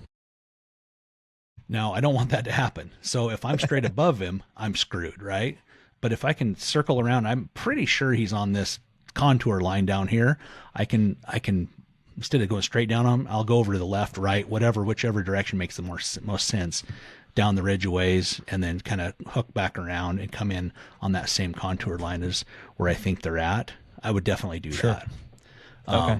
And then, but I appreciate the part about factoring then the ability to get one out of a certain area, because that's real talk. And we all think, oh yeah, in certain circumstances, we can push through and do some amazing things. And you can, but it's all between your ears. So you have to know yourself good enough to know it's like, yeah, I've got the mental toughness to sweat this out and get this elk out of here in this terrible spot. Or it's like, man, I'm not gonna be able to get this elk out of here. It's beyond my means. But I do have a friend, or I could phone a friend. Okay, I'm good then. If you have a way to get it out, that maybe it's beyond your personal means, but if you have a friend or other options, it's like, okay, yeah, I'm all in. Yeah, I think for me, it would have been an all day ordeal getting that thing back up to a spot where I then could get a dirt bike in and then start shuttling. Like, I think I would have been there for all day, all night kind of thing. But ultimately it didn't yield the result. I backed out, kind of knowing and thinking that these elk have kind of done this day in, day out. I'm going to come back, the following day, get in earlier. Had numerous encounters with those bulls. It never ended up kind of working. They were kind of learning my tactic as soon as I figured out theirs. And then, it was always that cat and mouse, which made it really fun. But in that specific one, like, really kind of like I don't know if there's anything I could have done because of how silent the one came in, but I'm calling back down. This is kind of as I'm like, all right, I'm going to have to leave in the next hour or two. I'm just going to try to see if I can pull one of them up, maybe a satellite over. Like, there's bulls all over this drainage. So if we can do it, we can do it. I'm calling back and forth. They're all sounding off, calling back. Cows are going off. And I hear behind me, like, like that kind of really low, like not like a kind of a chuckle, but not really, almost low grunts. And I like flip around, and at 20 yards, there's this raghorn just kind of like staring at me, like head cocked, have no, and I'm just like, are you kidding? And then it peels off, you know, You don't look like an elk. No finding it back. But it's like, it was that like kind of reminder that it's like, hey, they are all over the place in here. Like, you have to have your head on that swivel, or you can't get complacent, because it can happen. You know, like that one could, if I would have heard a twig break instead of eating my fruit snacks that I was doing or something like that, you know, it's like that could have been the change. So that was one, didn't yield it. Another one that I kind of wanted to hear your take on was, it was also a massive kind of a luck thing. So there was one particular spot where I would ride my dirt bike into, you know, get in well before light. And then usually it was about a mile or two to this area where I'd kind of hike up the drainage and the draw. And usually there's elk coming down, you know, from the evening. And it always kind of yielded an opportunity in there, whether it was hearing something, seeing something, any of that. This particular time, I park my bike, shut it off. I mean, it's too dark to like really move from the bike yet, outside of just throwing the headlamp on and walking. I shut this thing off, and there's a bull, I mean, maybe 40 yards to the north of me. There's a bull about 30 to 40 yards to the west of me, to the south of me. Like, I somehow rode into the middle of the herd. And I'm just like parked, and I'm like, if I would have came 10 minutes later, like I would have had gray light where I could have at least seen pins and like really gone after one of them. But like, I'm just sitting there kind of like paralyzed. Like, I really can't do anything. I'm checking wind. I'm like, all right, I'm assuming the ones below me are kind of going to be a no-go just due to wind, but the ones above me are good. And I kind of waited out. The wind is still right, but I kind of start working in as soon as I can see pins. And I'm working in, and this bull is just ripping back and forth. At that point, I started cow calling. He was bugling right back at me, which kind of gave me the green light to start working in slowly, not trying to be too quiet where it's suspicious, but, you know, again, not trying to make any human sounds. Yeah. And I'm getting in, and he is right behind a tree, and I can see kind of the butt, and you can see the build. I couldn't see the antlers or anything like that, but I'm just sitting there waiting, have an arrow knocked, waiting, just kind of for something, for him to move a little bit, anything. And as he starts to move, I hear a bark right to my right, and another rag had kind of crept in right on me at about, again, 20 yards, just again staring at me. And then the bigger bull kind of spooked after that and rounds it up, and they spill over the top of the ridge and drop down. I scrambled to the top of the ridge, and this is kind of an odd place in North Idaho where you can actually use binoculars and see stuff. And he drops down. They all kind of spill up the other ridge, and I'm watching, and it's like 6 point, 6 point, 5 point, 5 point. And it's just like, where am I right now? Like, this seems impossible, but it was just one of those where I'm like, I feel like I would be so curious. Like, if Dirk was dropped into this exact scenario, like, what things are you doing? What are you looking for? Or is like getting busted by that bull just kind of like the luck of the draw being that deep in it? Yeah, it's tough in those kind of situations because, like you say, there's, and I don't know if it's back to the head on a swivel thing, just understanding like, man, any second there could be another elk, like a cow or a bull, spot me and spook while I'm this danger close to this other bull. So there's that, and there's always that possibility. So you have to kind of keep looking for them, but I've been there and it's almost impossible. Sometimes you just like, you look one way and there's nothing, and you take one step and then there's an elk there looking at you the next time you look. Like, where did you come from? Um, what I will do though is, like, when that other bull barked, then I bark too. I bark. So I did do that. At least I know from our last conversation, you had mentioned that. And that was like, I almost tried to like bark right on top of it and kind of eliminate. The issue is he had like looking, directly at me, seeing that I'm not what I'm trying to be. But I was kind of like, I don't care about you. I care about him, to maybe get him to stop for a second. Yeah. As long as the one that barked that seen you, I'm not too worried about that one, because sometimes you'll watch elk, and one will bark, and like, let's say you watch a herd of 50 and one sees a coyote or sees something. I was deer hunting and I had a whole bunch of elk come around me, and some of them that were close to me, and then there was some that were 200 yards away. The ones close to me kind of seen me, but I didn't move. They didn't know what I was, and they barked and kind of run around in circles a little bit. But the ones over there kind of looked a little bit, and then they just kind of went on about their business. So just because one barks doesn't necessarily mean the jig's up. But it sounded like it did alert them and kind of spook them off a little bit, where they kind of ran up over the ridge and stuff. And sometimes all of that is just, it's unavoidable. It's just kind of playing the game, and you have to kind of know, like, let's say the bull that you were after, if he could like see you shortly thereafter getting barked at by the other bull, if he could see you, I would probably even just remain silent. I won't make any calls at that point, because I don't want to draw any attention to him seeing me and then associating calls with me, because they don't know what that other bull barked about. He could have barked at a porcupine or a wolf or a coyote or a bear or who knows what. Whereas, but if you call and then they see you calling, they're like, oh, you make a call and they look and they're like, that's a guy. Now they're like suspicious, looking for people, and they run over the ridge. And then the chances of like calling them in again or calling to them and having it work diminish, right?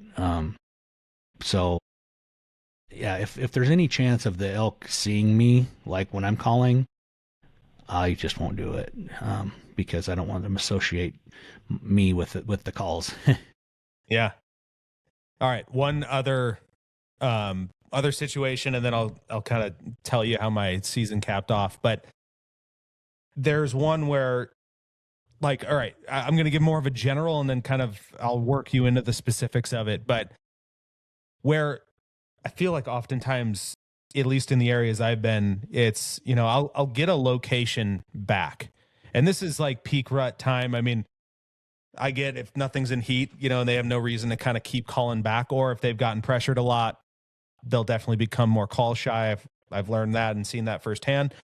But what I've ran into is like figuring out if I'm getting a location from this bull, and say it's like 10 a.m., so they likely have worked towards an area that they'll likely be bedding in for that day. And if I get that location, are you working your way towards that location with good wind, even if you don't hear anything else from that bull? Or are you waiting, and that's not a bull that's going to play the game, and you're moving on? There's a lot to factor. Have I heard other bulls bugling in the area that I'm like, this one only bugled once from my position, and then walking over there to find him again? Let's say I have to cross the drainage and get over on his side. The level of difficulty of me putting myself where I think that bull is, and then the thought that, does he look like he's in a place where he may bed? He may be bedded already. He may be very close to his bedding area. So if I go right to where he's standing now, is he going to answer me? Maybe, maybe not. If I've heard other bulls in the area, it's like, well, I heard a bull over, a half a mile here. I'm going to go, and that sounded like he was a little more vocal. I might try to go after something else. But if you haven't heard any bulls for 2 or 3 days, let's say you're in desperation mode. You're like, I'm chasing every bugle that I hear, which North Idaho you have to do a lot of times because, you get one of those crazy days like you're talking, there's elk everywhere, and then you'll go 5 days and not hear a bugle, and just elk have been beamed up by a spaceship somewhere. There's no tracks, there's nothing. And you're just like, what? There were elk here at one time. They're gone. They're just not around. So just if it's one of those time situations, like, well, I'm definitely gonna go after him. And what I'll do is, like, if he bugled once or twice, I'm just gonna like study where I think it came from, especially if you can see across, like say across a drainage, or maybe you can't, but just like, okay, where was that? I get out my Onyx and I start looking on there, and I look at aerial imagery, and then satellite imagery, and then I lay the topo imagery. So I want to look at the ridge line, and I want to identify this area very well. I want to be able to understand, okay, here I am. I study the hillside where I think it came from, and I want to really pinpoint on my map where it was. Now I'm like, man, I swear he sounded like he was 300 yards, 400 yards, 200 yards, however far away. There's a ranging tool on Onyx that you can pull up, and you can point it to the direction you thought you heard that. And it's like, I think it was probably 300 yards away. You look on the map and point it the direction you thought you heard it, and you look on there, and there's a 300-yard marker, and it'll turn with your compass on there. It'll turn with the landscape. And you're like, okay, well, I think it was probably right up in there. And you start digging in a little deeper. Okay, I'm going to make a mark. You make a pin right where you think he is. And it's like, okay, now I'm going to go up there. So I'm not going to make any more bugles and cow calls or nothing until I get up strategically close to that spot. There again, wind. I'm going to make sure the wind's in my favor. Number 2, I want to make sure I can come in on the same topo line that he's on. Does that mean I may have to circle around a little bit? Yeah, I may take a little extra effort instead of just walking a straight line to him. I may have to get real strategic on how I want to approach. Once I get my approach figured out, my wind figured out, and then I'll go over there and I'll get to the spot and I'll set up 100 yards from that spot, and I'll start doing some light calling, and then I'll start escalating my calling. If I don't hear nothing, then I'll start working my way right to that pin and then beyond. Like, okay, what makes sense? Like, well, that bull, that sound, I swear it came, he was like 100 yards from a saddle. Okay, I'm not hearing nothing. There's just nothing. I only heard him once. 10 o'clock, he might have walked through that saddle onto that backside, and that's why I haven't heard anything else, because he's not even on the same side of the ridge where I can hear him. He could be bugling his head off over there. I just can't hear him. So identify those kind of places on my map. It's like, okay, well, where's the most likely place he's going to go? Okay, well, there's a north-facing slope on the backside of that saddle. Okay, well, elk love to bed on north-facing slopes. Okay, so I'm going to go through that. I'm going to check the next likely spot, right? So you just look at your map and find the most likely spots from that point where you heard him bugle, and then just go investigate. Go set up and call. Start out light at first. Don't go in there and blow their doors off. Go in there and start light cow calls, because you don't know. You might have walked right up 30 yards from him and didn't see him laying there. So very light cow calls at first. Rub a big stick on a tree.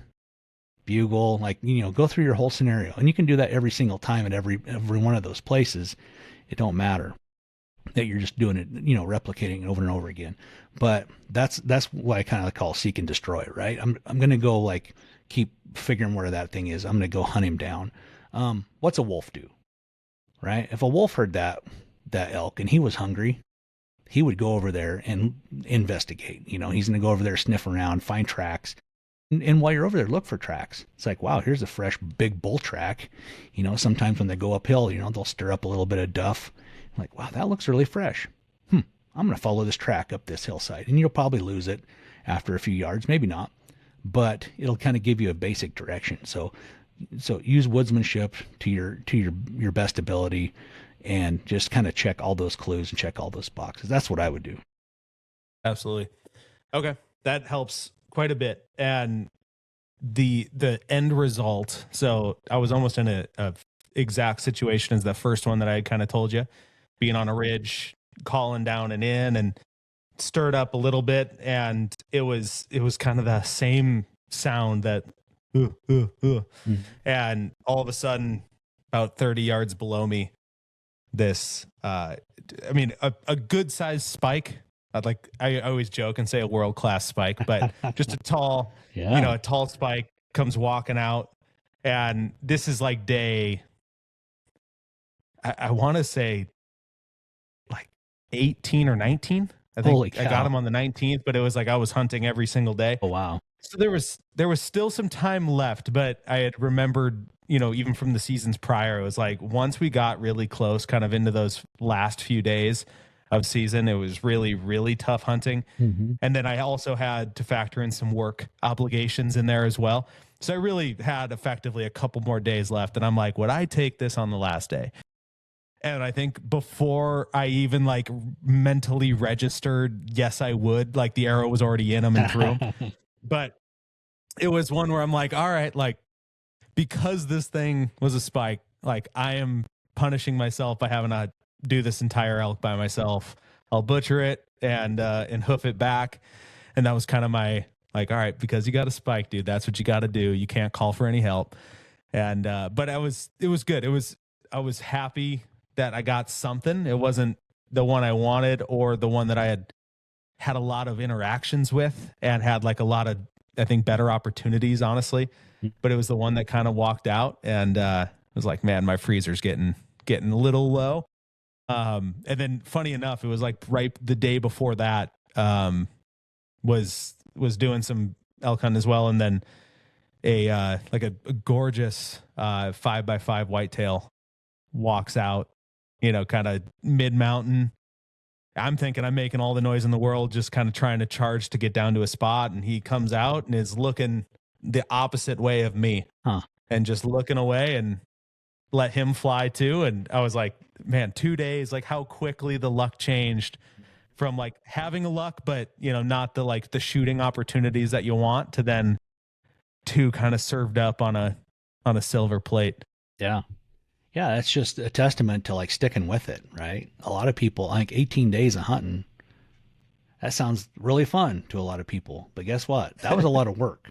That's a lot of early mornings. That's a lot of late nights. That's a lot of sweat. That's a lot of sticking in the game, and not like, man, it is tough. And so good job on that. And that's the difference sometimes of, taking an elk home and not taking one home is sticking with it, Yeah. And I mean, shoot, man, by no means am I claiming to be a good hunter when it comes to that stuff, but as a Midwest dude, kind of learning the ropes out here, being able to, that first year getting like a nice 6x6 kind of felt like my years almost swapped, where like I feel like my third year hunting out here kind of should have been my first year hunting out here with like the result. But at the end of it, it's like every year I'm going in and learning so much about the animals. And then, which everyone says, but until like people have hunted, I think, in North Idaho and really understand the like beating brush and constantly having to battle, like they're 20 yards from me. I just can't see them or shoot them. And like, it doesn't make sense until you're in those like alder thickets, which I know, Mm-hmm. So those are those kind of funny ones. But I was telling myself, I'm like, all right, after the next one, if I can seal the deal. So I'm 2 for 3 on 3 years of hunting out here. And I'm like, part of me wants to start looking towards southern Idaho. And I'm like, if I have these over the counter options, I feel like I should be taking more advantage of it. And I have a buddy up here in Coeur d'Alene that actually flies bush planes.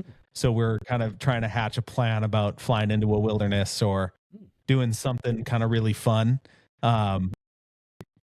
Again, I don't know if I have the skill to do all of that, but I'm like, at a minimum, I can go and have a dang good time running around in the mountains, actually getting to use my glass for once and and figuring it out. Yeah, it's always fun to be able to glass them up and be like, oh, there's elk actually over there on the hillside.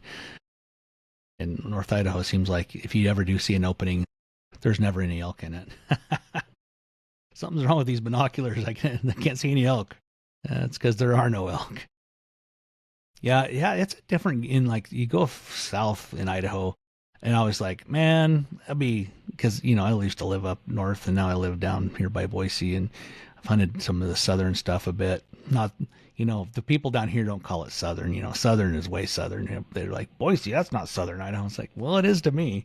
They kind of get taken back by it a little bit, but I will say, I thought, man, it's going to be awesome. Get down there and get out of that stupid brush. But man, there's a different kind of brush down here, and I don't think it's better. It's worse. Dry country brush is way worse because at least up north, the brush is a lot more green and it's movable. You can push on it. You can kind of push your way through it, and it sucks. Yeah. But down here, it's a lot stiffer and a lot more rigid and kind of pokey. Almost like an alpine pine tree versus like a lowland pine tree. So like service berries brush. I don't know if you're familiar with it. They grow big, and they have a little berry. It kind of looks like a huckleberry or a blueberry. It tastes nothing like a blueberry or a huckleberry. It tastes like nothing really. But there's some big stands of that stuff, and you'll get let's say you'll get a big aspen stand, and then you're like, oh man, that aspen from afar, you're like, oh, let's go. There's bull's bugle, and you get over there, and it's got mature aspens, and then all the understory is that stupid service berry brush. And man, you cannot navigate it very well. And once all late September, let's say all the leaves fall off of it, you can see elk 50 yards out. There's no way you can shoot one 5 yards away. It's so nasty. There's some nasty brush in South Idaho. So, pick your poison, right? Right. I think a lot of what I was even looking at, I mean, because again, if we have the plain option, which we'll see if that really ends up coming to fruition, but I'm looking at some of the strips in the church and all of those where I know there's, really successful outfits in and around there, but I'm like, all right, what could I do kind of off my back? I don't have pack horses. All of that stuff, but offline, I can kind of get your take on certain areas and which ones might be a little more viable. But it hopefully, if nothing, it'll just be a good story to tell or a great learning lesson that sometimes going deeper and going further isn't always the the most successful for an. Well, you have to look at it as chasing adventure, right? I think you're starting to grow out of maybe your experiences of what you've been doing, and you're like, I want more adventure. Sometimes more adventure doesn't always equal that you're chasing more elk or better elk, but you're definitely going to have an adventure, on a trip like that. It's like logistically, you got to really plan this well, and all the stuff you can take in and how much there is, what you don't need and what you need, and that's just another level of planning and it's type 2 fun. That's what they call that, I think. I love me some type 2 fun, man.